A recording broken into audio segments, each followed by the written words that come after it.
वो पहला सीन क्या फिल्माया गया, मतलब जिसे पहला सीन ही पहले दिन फिल्म अच्छा नहीं सो इस फिल्म का प्रॉब्लम जो है बहुत ही यूनिक प्रॉब्लम है और मेरा बिल्कुल एक्सपेक्टेशन नहीं था कि इस तरीके का कोई स्क्रिप्ट सोचेगा भी। शॉकिंग रिएक्शन था कि अच्छा ये मैंने एक्सपेक्ट नहीं किया था कि ऐसा निकलेगा। आर्यन एक नॉर्मल इंसान है और सिफरा एक रोबोट है। कहीं ना कहीं एंड में ये फिल्म भी कुछ ऐसा बोल जाती है जो आपको थोड़ा सोचने में मजबूर करेगी। नमस्कार, मैं हूँ वीरेंद्र मिश्र। अमर उजाला में आप सभी दर्शकों का एक बार फिर बहुत बहुत स्वागत है। आज हमारे मेहमान कलाकार हैं शाहिद कपूर जी, कीर्ति सिनन जी। आप दोनों का बहुत बहुत स्वागत है। Thank you. तेरी बातों में ऐसा उलझा जिया का आपका एक बड़ा ही हिट जोनर रहा है रोमांटिक। मेडाव के साथ पहली बार आप जुड़े हैं, जो है जब इस विषय को लेकर जो है संपर्क किया गया होगा है, तो क्या प्रक्रिया क्या थी, आपकी पहली प्रक्रिया क्या थी? देखिए, पहले तो मेरे मन में हमेशा ये इच्छा रहती है कि अगर मैं कोई चीज़ कर रहा हूँ तो कुछ वक्त बाद में उसे बदलूँ जी। तो मेरे मन में ये था कि पिछले कुछ सालों से जो मैंने रोल्स किए हैं वो थोड़े ज़्यादा इंटेंस या ड्रामेटिक रहे। तो मुझे लग रहा था कि कुछ थोड़ा हल्का करना चाहिए, अपने आप को इतना सीरियसली भी नहीं लेना चाहिए, यू नो। तो तलाश थी, बिकॉज लव स्टोरी एक जॉनर है जिसमें मेरी फिल्में लोगों को पसंद आई हैं, मुझे भी अच्छा लगा है काम करके, और मैं खुद भी एज एन ऑडियंस मिस कर रहा था लव स्टोरीज़ को देखने के लिए भी। पिछले कुछ सालों में कमी आ रही हैं जो लोगों को बहुत अच्छी लगी हो या आई वुड से ऑनेस्टली बहुत अच्छी बनी हो। बिल्कुल। और मेन चीज़ लव स्टोरी में ये होती है कि नया क्या है, कॉन्फ्लिक्ट क्या है, कि मतलब इवेंचुअली प्रॉब्लम क्या है, यू नो। सो इस फिल्म का प्रॉब्लम जो है बहुत ही यूनिक प्रॉब्लम है और मेरा बिल्कुल एक्सपेक्टेशन नहीं था कि इस तरीके का कोई स्क्रिप्ट सोचेगा भी। तो जब मुझे कहानी सुनाई गई तो एक तो मुझे बहुत एंटरटेनिंग लगी। जब फिल्म हम सुन रहे थे मैं हंस रहा था, और मेरे साथ मेरी एक दोस्त हैं अश्नी, जो एक्चुअली पहले मेरे साथ काम करती थी और अब वो मैडक के साथ काम करती हैं। वो ऐसी आई थी नरेशन के लिए क्योंकि दोस्त हैं, और पूरे नरेशन में वो लॉयर हैं, तो मतलब बहुत अच्छी इंटेलिजेंट है, वो सीरियस टाइप में थोड़ी सी, और वो हंस हंस के गिरे जा रही थी पूरे नरेशन में। मैंने उसको वैसे पहले लाइफ में ही कभी नहीं देखा थी, इतना हंस रही है। मैडक आई थी, यू नो। नहीं, वो वैसी नहीं है वो, you know, she knows me from before she joined Maddock also. So you know, मुझे ये फील, खुद भी मुझे बहुत फनी लग रही थी फिल्म। तो एक पहली चीज़ तो मुझे ये फील हुई कि यार ये बहुत एंटरटेनिंग फिल्म है, और दूसरा मुझे कन्विंसिंग लगी। मुझे ऐसा फील हुआ कि इसमें क्या है, कन्विंसिंग तो होने के बाद ही होती है, यू नो, लेकिन कहानी के लेवल पे जो थॉट डाला गया है, जो बेसिक रिसर्च की गई है, जो जिस तरीके से इसको कंस्ट्रक्ट किया गया है, मुझे वो अच्छा लगा। और मुझे ये ज़्यादा अच्छा लगा कि इवन दो आप रोबोट की बात कर रहे हो जो जिसके अंदर एआई है और जो इंसानों के इतने करीब है, फिर भी सब्जेक्ट बहुत हैवी नहीं है। यू नो, इसको एक typical fun commercial love story के अंदर इस चीज़ को as a external thing add किया गया है, और उसकी वजह से हर चीज़ नहीं हो रही है, यू नो। तो मुझे ये चीज़ बहुत ही इंटरेस्टिंग और एक्साइटिंग लगी, और मुझे ये भी फील हुआ कि आज के ज़माने में हम उस दौर से गुज़र रहे हैं जहाँ टेक्नोलॉजी से हमारा इंटरेक्शन बढ़ता जा रहा है, टेक्नोलॉजी पे हमारी डिपेंडेंस बढ़ती जा रही है, और शायद हम भी ये रियलाइज़ नहीं कर रहे हैं कि हम कितना एडिक्टेड होते जा रहे हैं। तो जब आप ऐसा सब्जेक्ट बनाते हो जहाँ आप ये फील कराते हो कि यार ये तो ऑलमोस्ट ह्यूमन ही है, मतलब ये तो इतना करीब आ जाएगा एक दिन, यू नो, तो वो मुझे लगता है वो थोड़ा सा इंटरेस्टिंग है, यू नो, और उसको ह्यूमर में बताना, मुझे ये सारी चीज़ें इस फिल्म के बारे में लगी। तो मुझे लगा ये जेन्युइनली फ्रेश कॉन्सेप्ट है इस जॉनर के अंदर, एंड या so those were my reasons. देखिए, ऐसा असंभव प्रेम कहानी जिसे आप लोग संभव बनाने वाले हैं। अभी तो आप वो देखिए तो फिर, आपको देखना पड़ेगा। कृति जी, मेडाव के साथ तो काफ़ी फिल्में आप कर चुकी हैं। जब पहली बार बताया गया कि इसमें आपका रोबोट का किरदार है, तो पहला रिएक्शन क्या था उस कैरेक्टर को लेकर? जब मैंने पहली बार कहानी सुनी तो ऑब्वियसली इनकी तरह मेरा भी थोड़ा सा एक शॉकिंग रिएक्शन था कि अच्छा ये मैंने एक्सपेक्ट नहीं किया था कि ऐसा निकलेगा। पर ये इंटरेस्टिंग है, और ये जैसा कि इन्होंने कहा कि ये हो सकता है, अभी हमारी फ्यूचर में कभी ना कभी ये हो सकता है। बिल्कुल।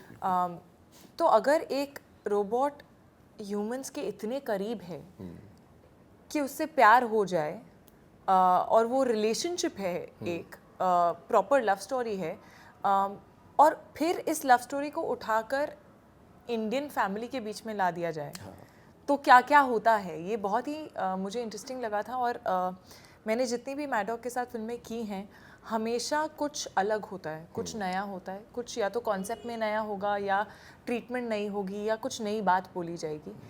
इसमें भी हम ऑफ कोर्स कॉन्फ्लिक्ट और ये रोबोट का एंगल जो है वो बहुत नया है, पर कहीं ना कहीं एंड में ये फिल्म भी कुछ ऐसा बोल जाती है जो आपको थोड़ा सोचने में मजबूर करेगी कि ये हो सकता है या नहीं हो सकता, और अगर हो सकता है तो हम कर क्या रहे हैं, you know. And I feel as an actor मुझे बहुत ही एक्साइटिंग लगा था, क्योंकि ये मुझे पता नहीं था कि मैं कैसे करने वाली हूँ। हमेशा वो चीज़ ढूंढना कि आप कैसे करेंगे वो कैरेक्टर को प्ले। कई बार होता है कि कैरेक्टर आपको पता होता है कि हाँ ठीक है ये तो मतलब हो जाएगा आराम से, नींद में भी हो जाएगा। रोबोट का जो किरदार होता है उसमें कहीं न कहीं जो इमोशंस को जो है थोड़ा बांध के रखना पड़ता रहा होगा, तो उस वक्त जो है आपको अपने इमोशंस पर जो है कितने काबू रखने पड़ रहे होंगे परफॉर्म करते वक्त? हाँ, आई मीन ऑब्वियसली रोबोट का जो किरदार है वो एकदम एक्सट्रीम इमोशंस में नहीं जाएगा और इम्पल्सिव भी नहीं है, क्योंकि रोबोट है तो ऐसा नहीं कि एकदम सडनली कुछ मतलब ऐसा चीख नहीं आती है। तो ये तो सिगरेट पीते हुए भी खांसते नहीं है, पहली बार सिगरेट पीते हुए।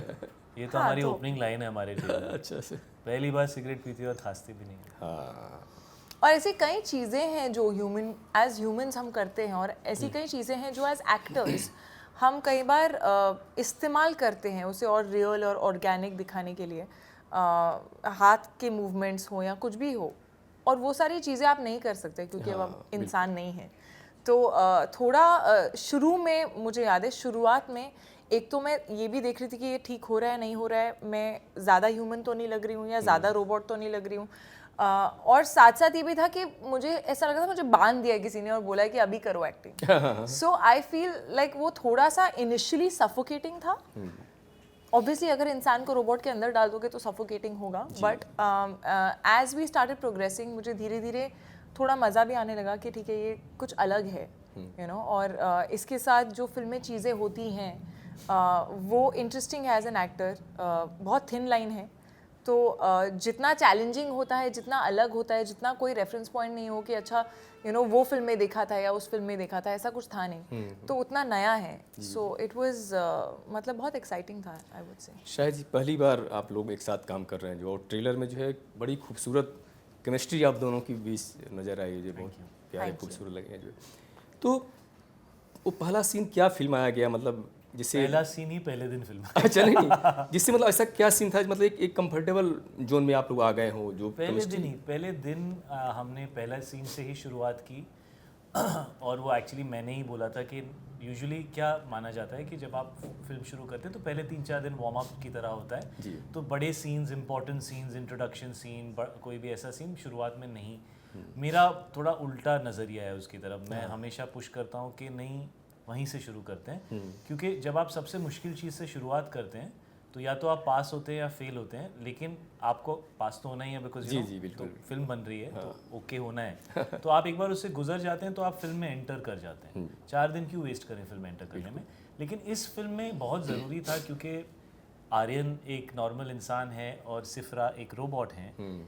ये पहली बार कैसे मिलेंगे, इनके बीच में क्या इंटरेक्शन होगा, वो समझना 5वें सीन से पहले पहला सीन समझना ज़रूरी था। यू नो वो बहुत इंपॉर्टेंट था। तो हमने वो रिस्क लिया, हमने उसी से शुरुआत की। और मेरे मन में ना ऐसा आ जाता है कि मेरे को वो शॉट याद आ जाता है, तो मैं बोलने वाला हूँ तो मेरे को नहीं मत बोल। बट पहली बार जब हम मिलते हैं एक दूसरे से, सो कुछ था उस मोमेंट में, और पता नहीं उसके बाद सब अच्छा ही हो गया। अच्छा था वो। फिल्म के म्यूज़िक बड़े अच्छे हैं, गाने बड़े अच्छे हैं, और आपकी फिल्मों में अच्छे गाने होती हैं जो है। तो म्यूज़िक सेटिंग होती है या म्यूज़िक रिकॉर्डिंग, इसमें जाना होता है, आप जाते हैं?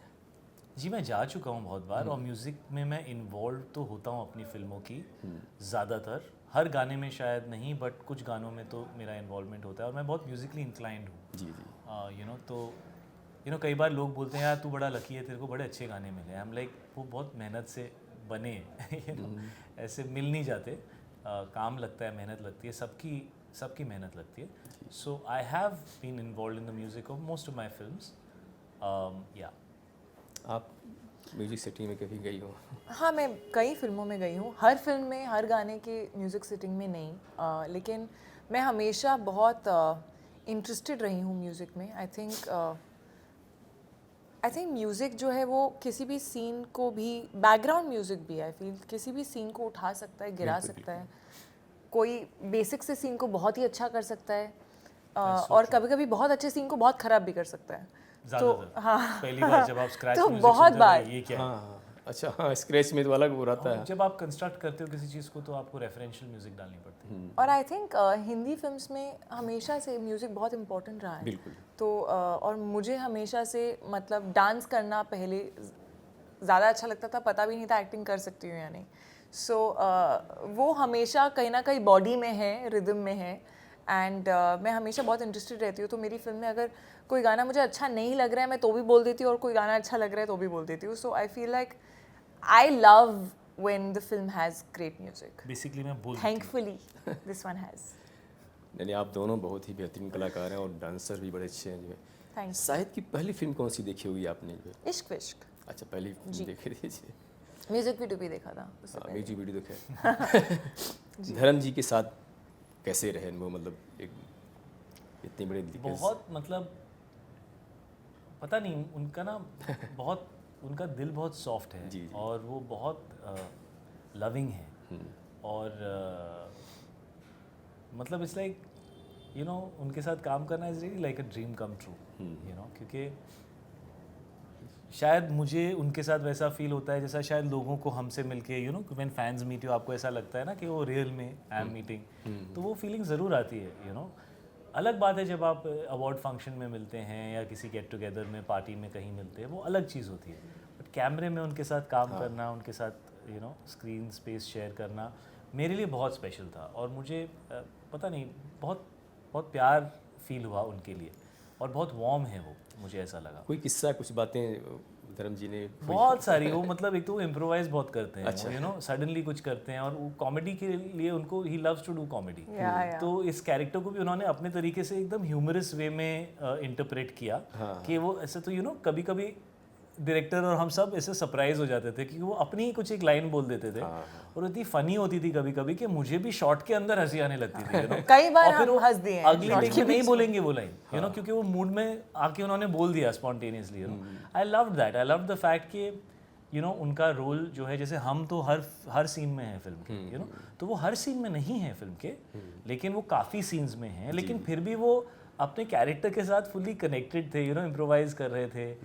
And it's so nice to see at this age वो सब कुछ हासिल कर चुके हैं as an actor, as a star, वो सारे स्टेजेस से गुजर चुके हैं, और फिर भी वो इतना इन्वॉल्व हैं, और यू नो अंदर से उनके चीज़ें निकल के आती हैं। I loved it actually. I think वो इतने वार्म है, और जैसा कि बहुत प्यार है, बहुत प्यारे इंसान। और हर किसी के साथ बहुत ज़्यादा प्यार है। आई फील लाइक उन्हें आप जब मिले, वो जिस तरह से आपका हाथ भी पकड़ेंगे ना, या आपके सर पर हाथ रखेंगे, और उनकी जो स्पिरिट है, यू नो, चाहे वो सीन्स में हो, शूट कर रहे हैं, आज मैंने बहुत अच्छे कपड़े पहने हैं, कोई फ़ोटो खींच रहे हैं, उनके बेटे को भेज रहे हैं, वो बेटों का वॉइस नोट आ रहा है कि पापा आप कितने अच्छे लग रहे हो। I love that. I think वो जितने कनेक्टेड हैं, फैमिली से कनेक्टेड हैं, लोगों में जितना प्यार बांटते हैं, I think that's the reason he gets the amount of love that he does. आखिरी सवाल के साथ इंटरव्यू खत्म करने की इशारा आ रहा है इधर से। डिम्पल जी के साथ कैसे रहे, क्या खास बॉन्डिंग रही फिल्म? डिम्पल कपाड़िया जी, इनके सीन ज़्यादा है उनके साथ। मैं तो खैर रोबोट हूँ, कितना कितना बॉन्ड कर लूँगी, बट एक्चुअली वो मेरी मासी प्ले कर रही है फिल्म के जी अंदर। जी जी हाँ। तो एक्चुअली मैं तो बहुत खुश था कि जब ये स्क्रिप्ट आई और हमने फिर सोचा कास्टिंग के बारे में, तो ऑफ कोर्स एक रोल में डिम्पल मैम के बारे में हमने सोचा कि नहीं, इनसे बेहतर ये रोल कोई नहीं कर सकता, she is perfect for this role, you know. और उनके बाद अगर किसी और को लेंगे तो वो बहुत बड़ा ड्रॉप होगा इन कंपैरिजन, हमारे मन में ऐसा था। तो वो मिल गई हमें, उन्होंने हाँ कह दिया, तो मैं तो उसी में बहुत एक्साइटेड था। And then of course for this role मेरे he is playing my grandfather in the film, Dharam ji, तो उसमें उन्होंने हाँ कह दिया। तो मुझे ऐसा लगता है that having both these people on the film has contributed immensely, क्योंकि इस तरह की फिल्म के अंदर ना बिलीवेबिलिटी और एक अपनापन और एक कनेक्शन बहुत इंपॉर्टेंट होता है। तो वो आई थिंक जो जिस तरीके से डिम्पल मैम ने इस रोल को प्ले किया है, she is just like she is perfect for the role, you know. So too happy that she agreed to do it, क्योंकि जब आप फिल्म देखेंगे शायद उसके बाद आपको समझ में आएगा मैं ऐसे क्यों कह रहा हूँ, लेकिन she is just perfect for the role, मतलब वो बिल्कुल सही है उस रोल के लिए। She is the perfect cast. जी बिल्कुल। चलिए शायद जी बहुत बहुत धन्यवाद अमर उजाला जुड़ने के लिए। Thank you so much. Thank you so much. अगर आप ये वीडियो YouTube पर देख रहे हैं तो हमारे चैनल को सब्सक्राइब करें और बेल आइकन को दबाना ना भूलें। अगर आप Facebook पर ये वीडियो देख रहे हैं तो हमारे पेज को लाइक करें।